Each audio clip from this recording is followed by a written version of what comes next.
Miss Danreael here, and I have a word for you.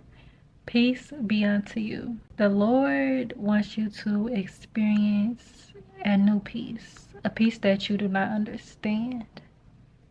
The verse for this video is John 14:27, and it reads, "Peace I leave with you, my peace I give you. I do not give to you as the world gives. Do not let your hearts be troubled and do not be afraid." So I want to remind you that God left you peace. You may think that because you're going through and dealing with the experiences that you're going through, that God has left you, that that's all you deserve. No, God left you peace. He said he gave you peace, not as the world gives. So some of the things that you may be dealing with, you may not be experiencing peace. You may be wondering, like, is this all life has to offer?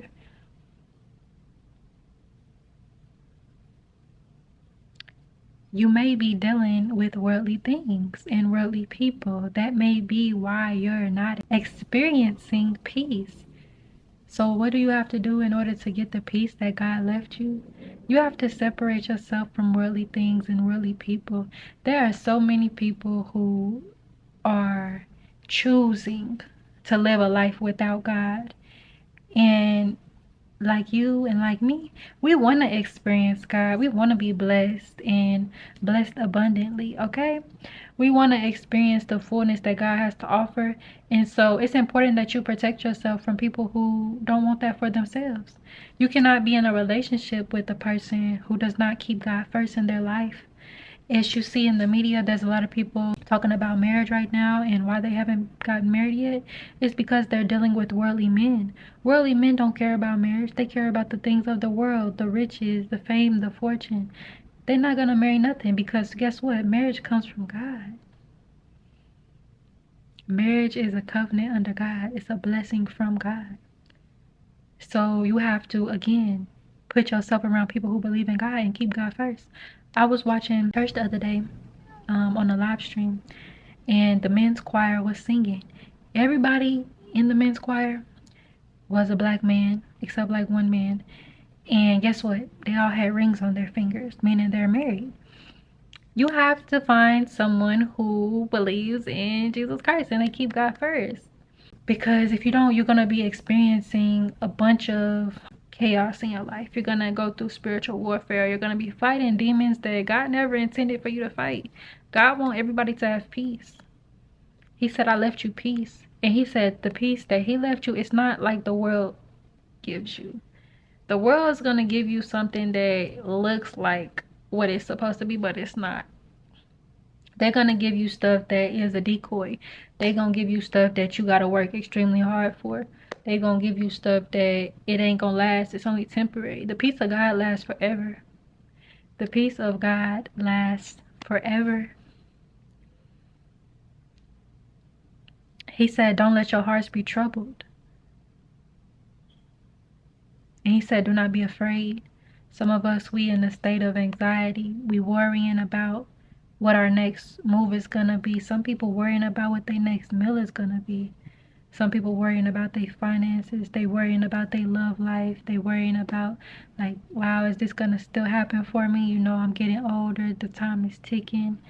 God said he would do it, but he hasn't done it yet. I want you to trust God. I want you to know that God's timing is perfect. He's lining things up for you. He's getting things together for you. But you have to ask yourself, am I being obedient to God? Because that may be what the delay is you're in a place of disobedience. And it's important that you identify this so that you can get whatever God has for you. Because God definitely does not miss a beat. God is faithful. God is just. And again, he left you peace. He said, peace be unto you. Peace I leave with you. Anything in your life that is causing you disturbance, it's not giving you peace. It's not giving you love. It's not respecting you. I want you to cut it off. I want to give you the definition of the word peace. Peace literally means freedom from disturbance. It means tranquility. It is a state or period in which there is no war or war has ended.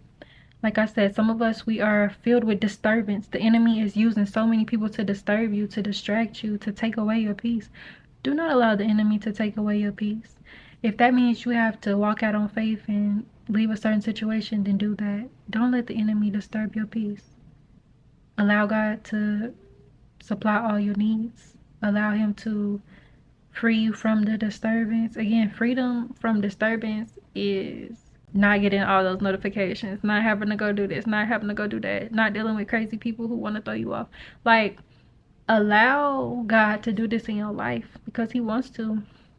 God wants you to experience peace. Some people think that, you know, God is this, God is that, but God wants you to have peace. So I want to challenge you and let you know that anything that is not giving you the peace that you desire, I want you to begin to cut it off. Whether that's social media, whether that's relationships with people who are not good for you, whether that's the job that you are in, whether that is the environment that you're at, the place, whatever it may be, if it's not giving you peace, cut it off, because when you are in a constant state of stress, you are causing dis-ease within the body. And when the body is in that state of stress, it begins to, it's in fight or flight all the time. It begins to work against itself. So you cannot let the world rob you of your peace or your mental health. If you have to take a step back, then do just that. And never allow what this world has to offer blind you from what God has to offer you. Because what God has for you, no man and no woman can do. And with God, all things are possible. So you have to remember this, you have to know this, and you have to keep God first in your life. You have to be in his word all the time because God speaks through his word all the time. Some people think, oh, I read the Bible, I went to Bible school, I went to seminary school, I did this, I did that. So they think just because they read the Bible that was it. That's very foolish. The Bible is alive. It will speak. And there is over 66 books in that Bible. And if you really think because you read the Bible 1 or 2 or 3 or 4 times that you good and you know the story, you are out of your mind. You are out of your mind. You need to be Bible studying every day. Whether it's a verse, whether it's a chapter, whether it's a psalm, whatever it may be, you need to be in the word every day. Because the word also will correct you. It will renew you. You will begin to have revelations about things in your life because God is going to speak to you through your word. If you keep that Bible closed, you will never experience the fullness of God. So I want to encourage you to get into your word and stay in it. Being in your word is going to be a lifelong thing for you as a believer. So stay in your word. And I'm praying that this video blessed you. And always remember that God got peace for you. I love you. God bless you. And I'll see you next time.